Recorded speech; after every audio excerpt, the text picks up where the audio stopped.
Chapter 6.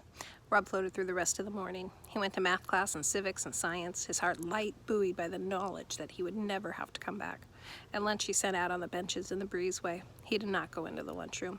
Norton and Billy, 3 longer, were there, and nothing had tasted good to him since his mother died, especially not the food at school. It was worse than the food his father tried to cook. He sat on the bench and unfolded his drawing of the tiger, and his fingers inched to start making it in wood. He was sitting like that, swinging his legs, studying the drawing, when he heard shouting and the high-pitched buzz of excitement, like crickets, that the kids made when something was happening. He stayed where he was.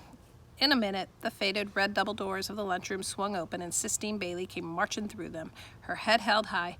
Behind her was a whole group of kids, and just when Sistine noticed Rob sitting there on the bench, one of the kids threw something at her. Rob couldn't tell what, but it hit her, whatever it was.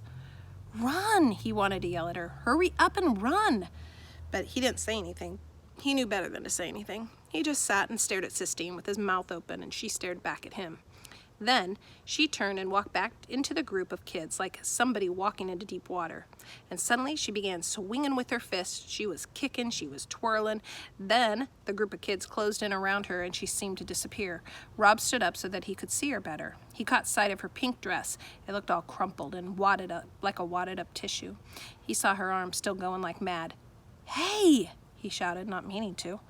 "Hey!" he shouted again louder. He moved closer, the drawing of the tiger still in his hand. "Leave her alone!" he shouted, not believing that the words were coming from him. They heard him then, and they turned to him. It was quiet for a minute. "Who are you talking to?" a big girl with black hair asked. "Yeah," another girl said. Who do you think you're talking to?" "Go away," Sistine muttered in her gravelly voice, but she didn't look at him. Her yellow hair was stuck to her forehead with sweat. The girl with the black hair pushed up close to him. She shoved him. "Leave her alone," Rob said again. "You gonna make me?" the black hair girl said. They were all looking at him, waiting. Sistine was waiting too, waiting for him to do something. He looked down at the ground and he saw what they had thrown at her. It was an apple. He stared at it for what seemed like a long time.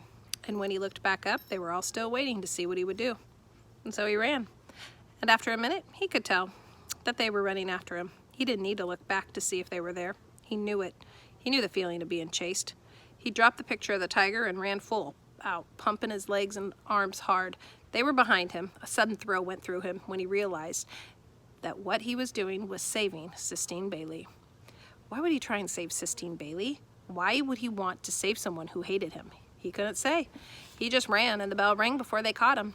He was late for English class because he had to walk from the gym all the way to the front of school. And he did not know where his drawing of the tiger was, but he still had Mr. Filmer's note in his back pocket, and that was all that truly mattered to him, the note that proved that he would never have to come back. Chapter 7. It turned out to be an extraordinary day in almost every possible way.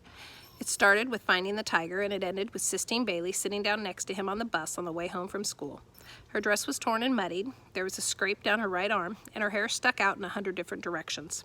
She sat down in the empty seat beside him and stared at him with her black eyes. There isn't any place to sit," she said to him. "This is the last empty seat." Rob shrugged. "It's not like I want to sit here," she said. "Okay," said Rob. He shrugged his shoulders again. He hoped that she wasn't going to thank him for saving her.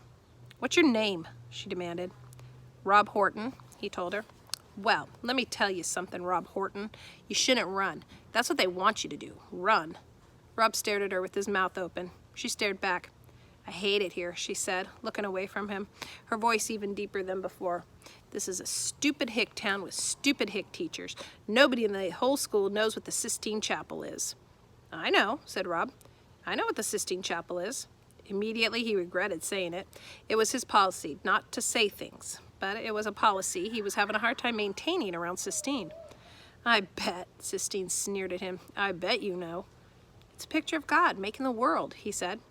Sistine stared at him hard. She narrowed her small eyes until they almost disappeared. "It's in Italy," said Rob. "The pictures are painted on the ceiling. They're frescoes. It was as if a magician had cast a spell over him. He opened his mouth and the words fell out, one on top of the other, like gold coins. He couldn't stop talking. "I don't gotta go to school on account of my legs. I got a note that says so. Mr. Felmer, he's a principal. He says the parents are worried that what I got is contagious. That means that other kids could catch it."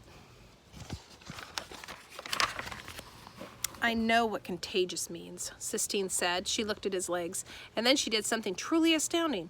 She closed her eyes and reached out her left hand and placed it on top of Rob's right leg. Please let me catch it, she whispered. You won't, said Rob, surprised at her hand, how small it was and how warm. It made him think for a minute of his mother's hand, tiny and soft. He stopped that thought. It ain't contagious, he told her.